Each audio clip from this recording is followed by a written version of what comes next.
After 3 decades at Morrison Engineering, I was handed a $3.2 million retirement payout. With my briefcase in one hand and my engraved company award tucked under my arm, I left the office 2 hours early, eager to surprise my wife. The moment I stepped inside our front door, her voice drifted down from upstairs. She was on the phone. "Don't stress," she said casually. "Once the divorce goes through, we'll get at least half, maybe more if his attorney turns out to be clueless."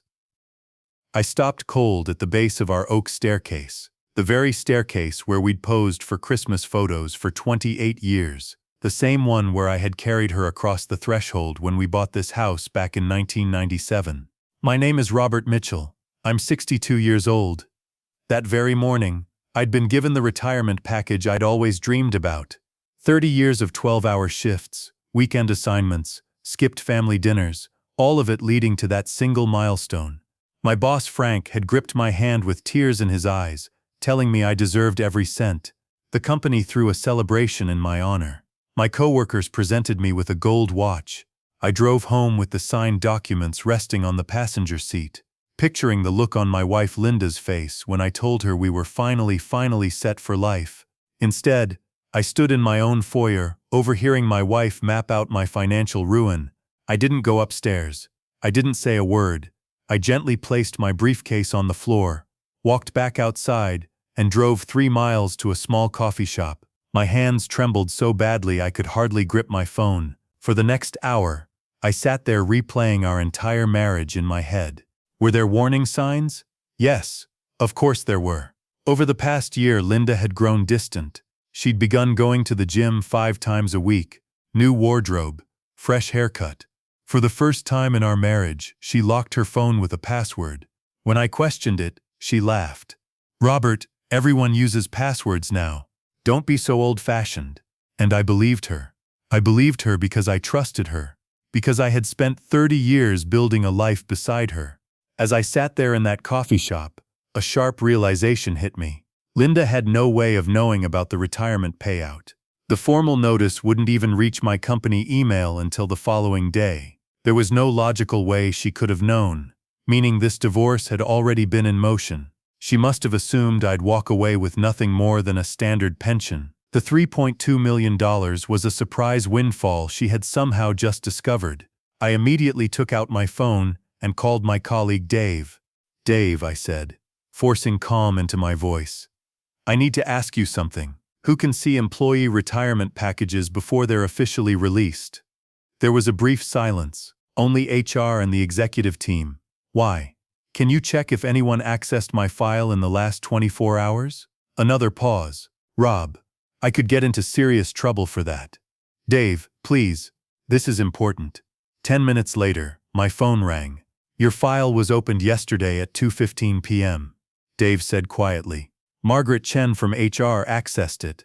But that's not all. The file was forwarded to an outside email address. Can you see where it went?" "Yeah. It was sent to David Thompson at thompsonfinance.com. David Thompson Financial Consulting." Right there at the table, I searched the company online. A polished website appeared, featuring a professional headshot of a man in his early 40s, athletic, confident, smiling at the camera. His listed services included retirement strategy, divorce financial planning, wealth advisory, and asset protection. I leaned back slowly in my chair. So that was the person she'd been speaking to. Not just a financial planner, a specialist in divorce finances. And someone inside HR, Margaret Chen, had unlawfully shared my private information with him. Margaret Chen. I knew her. She'd been at Morrison for 5 years. I'd never noticed any particular closeness between her and Linda. Then again, I'd never really been paying attention. I'd spent most of my time buried in work. 3 hours later, I drove back home. Linda stood in the kitchen preparing dinner, acting as if nothing in the world had changed. She greeted me with a smile the moment I walked in. "You're home late," she said lightly. "How was your day?" I studied her. Truly studied her. This was the woman I had loved for 28 years. The mother of my children. The person around whom I had built my entire adult life. "It was fine," I replied evenly. "Just finishing up a few final projects." I said nothing about the retirement package. Nothing at all. I went upstairs, changed out of my work clothes, and returned for dinner. We ate lasagna. We sat on the couch and watched television. Later, we went to bed, as if it were any ordinary night. But through it all, my thoughts moved at a relentless pace, circling one unavoidable conclusion: I needed a plan. The next morning, I was awake at 6 a.m. Linda was still asleep. I drove to a law office in a neighboring town, 30 miles away from anyone who might recognize us. The attorney's name was Patricia Morrison. No connection to my former employer. I had found her online. She specialized in high-asset divorces. Patricia appeared to be in her mid-50s, with sharp eyes and an even sharper tailored suit. I laid everything out for her: the retirement payout, the phone call I had overheard, the HR file that had been forwarded externally. She leaned back in her chair. "Mr. Mitchell, I'm going to speak plainly," she said. "Your wife intends to divorce you and claim half of your retirement package, possibly more if she argues that she contributed to your professional success, which after a 28-year marriage, she likely could." She paused briefly. "However, you have several important advantages. First, she has no idea that you're aware of her plan. Second, the HR employee who sent your confidential information committed a federal offense under privacy law. Third, if we can establish that your wife is involved with this financial advisor, that constitutes adultery, which Virginia still factors into divorce proceedings. And fourth, you haven't actually received the funds yet. The documents may be signed, but per company policy, the transfer won't occur for another 30 days. I swallowed. "So what do I do?" Patricia smiled. It wasn't a kind smile. It was the expression of someone accustomed to winning wars. "You cooperate," she said calmly. "You behave exactly as you always have. You collect proof. And in 30 days we structure that retirement package so thoroughly she won't be able to get near it." I walked out of her office carrying a detailed list of instructions. Document everything. Record conversations where legally permitted. Retain a private investigator. Don't transfer any funds yet. Don't update passwords. Most importantly, don't let her suspect you know. For the next week, I performed the part of the unsuspecting husband flawlessly. I attended farewell lunches with coworkers. I emptied out my office. I brought home potted plants and framed engineering awards that had once lined my desk. Linda helped me arrange a small home office. She was warm, affectionate, almost glowing. She asked about my retirement dreams. "Maybe we could finally take that trip to Italy," she said one evening as we shared a glass of wine. "You've always wanted to see Rome." "That would be amazing," I replied smoothly. "We should start looking into it." She reached across the table and squeezed my hand. "I'm so proud of you, Robert. 30 years. You worked so hard." I returned the gesture. "We built this life together." The words felt bitter, like swallowing smoke. At the same time, I hired a private investigator named Marcus Shaw. Marcus was a former police detective in his late 50s, methodical, composed, and discreet. I gave him David Thompson's details. I shared Linda's weekly routine. I told him to spend whatever was necessary. 4 days later, Marcus called. "Mr. Mitchell, I've gathered what you're looking for. Can you come by my office?" I drove there without hesitation. A folder waited on his desk. Inside were photographs. Linda and David Thompson sharing lunch at a restaurant in Richmond, 40 miles from our house. Linda and David Thompson walking into a hotel together. Each image is stamped with dates and precise times. The relationship had been going on for 7 months. "There's more," Marcus added. I looked deeper into Thompson. He markets himself as someone who helps wives secure the highest possible divorce settlements. On his website, he advertises something called pre-divorce asset analysis. In reality, that means identifying marital assets and strategizing how to extract the maximum payout before papers are filed. Marcus flipped through his notes. He's been tied to at least 12 divorces in the last 3 years. In 10 of those, his female clients walked away with well over 50%. Different strategies: concealing assets ahead of time, carefully timing filings. In 2 situations, there are indications he advised clients to create documentation implying financial control or abuse by their husbands. Marcus looked at me steadily. He's intelligent, calculated, and motivated by money. He charges a percentage of whatever settlement he helps secure. I stared at the photographs again. Linda laughed with him over lunch. Linda kissed him in a hotel parking lot, Linda's hand resting comfortably on his arm. "Get me everything," I said quietly. "Every meeting, every message, every detail." "Already working on it," Marcus replied. When I got home, Linda was preparing my favorite pot roast. She asked how my day had gone. I told her I'd spent the afternoon golfing. She accepted it without hesitation. Why wouldn't she? In 28 years, I had never once lied to her. That night, I lay beside her in bed, staring up at the ceiling in the dark. Part of me wanted to turn to her right then, to confront her, to demand the truth. But Patricia's words echoed in my mind. "Don't let her know you're aware. Collect proof. Secure your position." So I waited. 2 weeks after my retirement, the official announcement was released. I was seated in my home office when Linda rushed in, phone clutched tightly in her hand. "Robert," she said, breathless, "I just saw on Facebook Morrison gave you a retirement package. How much is it?" I had been ready for this. Patricia had rehearsed this moment with me. "It's a little complicated," I replied evenly. "It's more of a pension restructuring. Part upfront, part annuity. The company's still working out the final figures. But roughly how much?" she pressed. I gave a casual shrug. "After taxes and setting up the annuity, probably around 800,000 up front. The rest will be distributed over the next 20 years. For just a second, her expression dipped. She had clearly been expecting the full $3.2 million in one clean number. "Oh," she said quickly, recovering. "Well, that's still amazing. We can accomplish a lot with 800,000. "We can," I agreed, "although most of it should probably remain invested for our actual retirement." She nodded, but I could almost see her mind recalculating, adjusting timelines, revising strategies. Later that night, I heard her on the phone again. Following Patricia's advice, and under Virginia's one-party consent law, I had already placed a recording device in our bedroom. Linda stepped into the bathroom, turned on the faucet for cover, and made her call. "It's less than we thought," she whispered. "He's claiming 800,000 up front. The rest is structured payouts." I know, but we can't delay anymore. I'll be 60 next year. We need to move forward soon." "Yes, I get that the timing isn't ideal. But, okay. Yes. Thursday works." The next morning, I played the recording for Patricia. She listened without interruption.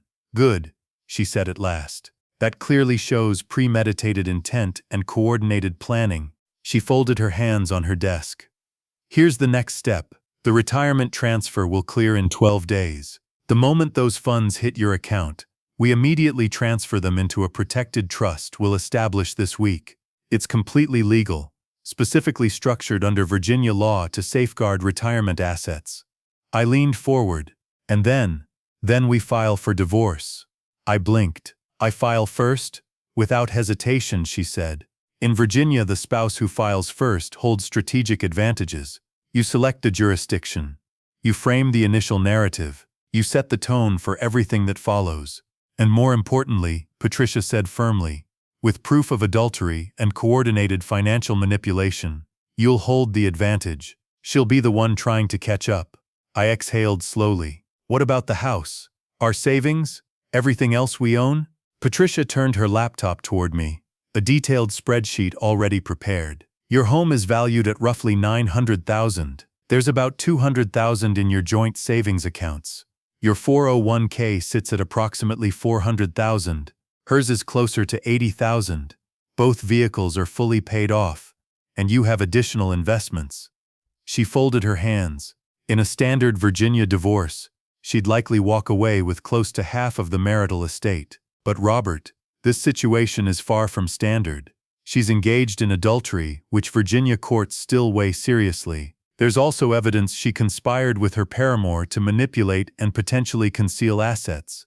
Her tone sharpened. "We're going to push for a 60-40 split in your favor, and I believe the court will grant it."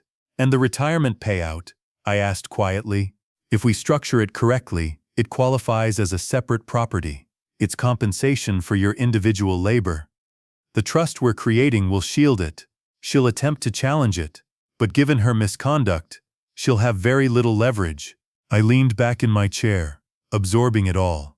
"When do we file?" "The day after the funds clear your account," she replied without hesitation. "By then, the trust will be active, the petition drafted, and every piece of evidence organized. It will land on her without warning." For the next 12 days, I stayed in character. I spoke casually with Linda about retirement vacations.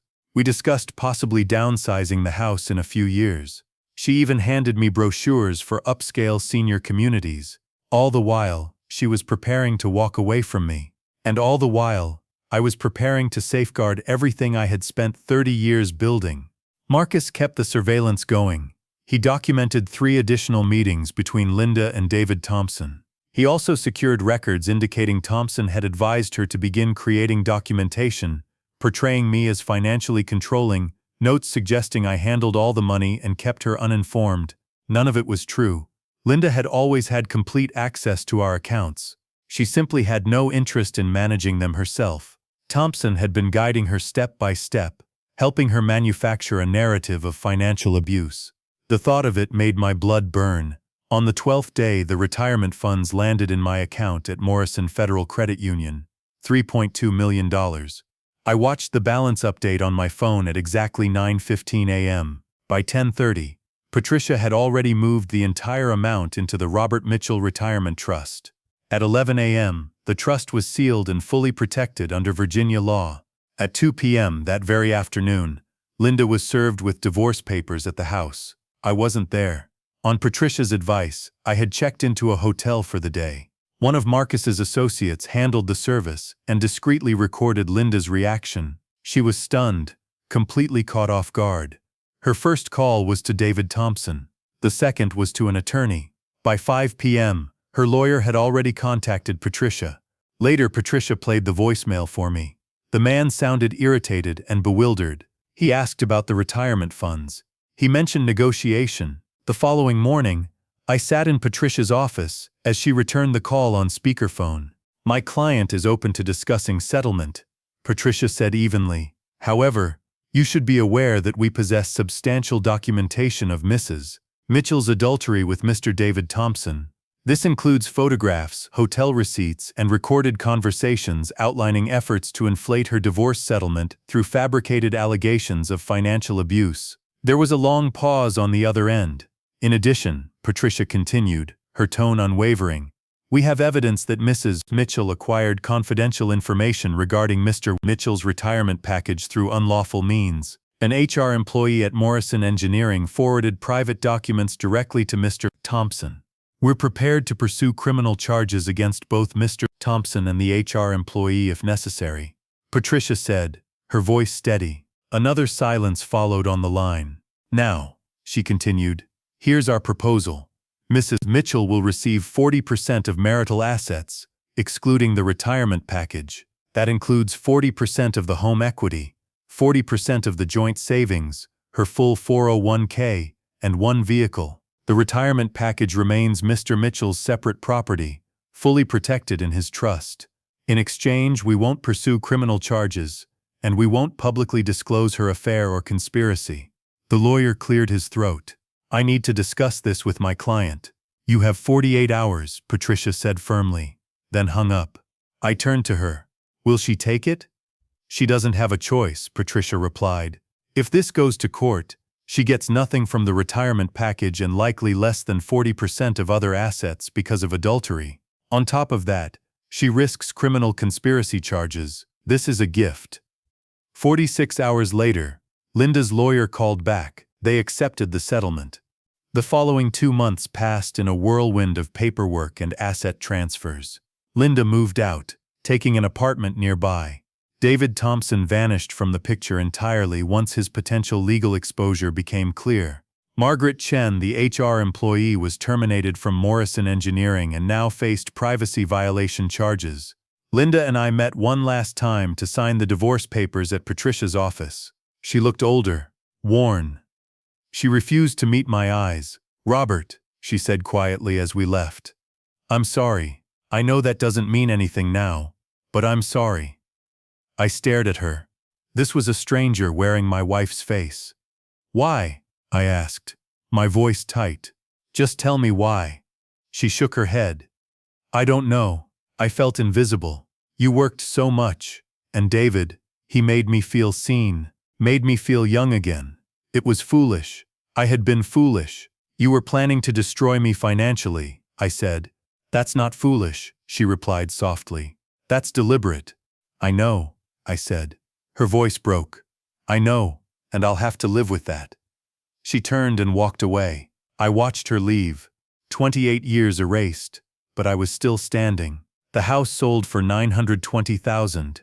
After the division, I walked away with roughly $500,000 from the sale, along with my 401k, my retirement package, and my dignity intact. Linda took her portion and moved to Florida with her sister. I bought a smaller home in the Virginia mountains, 3 bedrooms, a workshop, a sweeping view of the valley.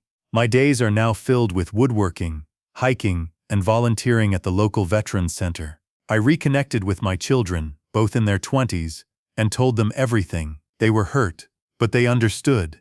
They had seen their mother's distance too. 6 months after the divorce, I got a call from my former colleague Dave in IT. Rob, he said, thought you should know. Margaret Chen tried to sue Morrison for wrongful termination. The case got thrown out. And there's more, he added. David Thompson is under investigation by the State Financial Board. 2 more women have come forward with similar claims. He's lost his license. I thanked Dave and hung up. It wasn't a thrill of revenge exactly. Just a quiet sense that justice had been done. I'm 63 now. My retirement is secure. My peace is intact. I have a second chance at life on my own terms. Some nights I think about Linda, about the life we shared, and the life we might have had. But mostly, I think about how close I came to losing everything I had built, and how a single overheard conversation saved my entire future. My advice to anyone facing a similar situation: don't act on impulse. Don't confront them immediately. Plan, observe, and protect yourself first. Don't destroy bridges before you know the full story. When betrayal hits, especially financial betrayal, you need a plan, evidence, patience. I could have stormed upstairs that day, confronted Linda, yelled, demanded answers. I would have lost everything. She would have been ready. Thompson would have hidden proof. The HR employee would have erased traces. I might have walked away with half my retirement, or less. Instead, I stayed quiet. I played the long game. I protected what was mine, and I won. It's not the retirement I imagined when I married Linda 28 years ago, but it is mine, earned through 3 decades of effort, sweat, and sacrifice, all because one moment of clarity taught me to act with intelligence, not emotion. Sometimes I sit on my porch in the Virginia mountains, watching the sun sink behind the ridges.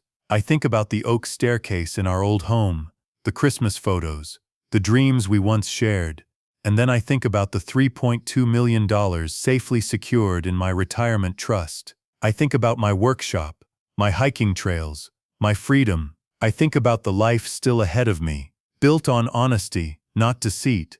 And I think about how lucky I was to come home early that day, to hear the truth, and to make the choices that preserved everything I had worked for. The best revenge, I've learned, isn't loud or dramatic. It isn't confrontation, violence, or humiliation. The best revenge is safeguarding yourself, securing your future, and walking away with your dignity intact. Let the courts handle justice. Let karma handle the rest. I won my retirement. I won my freedom. And in the end, that is the only victory that truly matters. If this story resonates with you, leave your thoughts in the comments. Have you ever chosen peace over revenge? Strength over anger? Your insight might guide someone standing at the very same crossroads. And if you believe that real power is quiet, steady, and self-respecting, subscribe to A Father's Wrath and turn on the notification bell so you never miss the next story. We're building a community that values truth, growth, and walking away with your dignity untouched. Thank you for being part of this journey. I'll see you in the next story.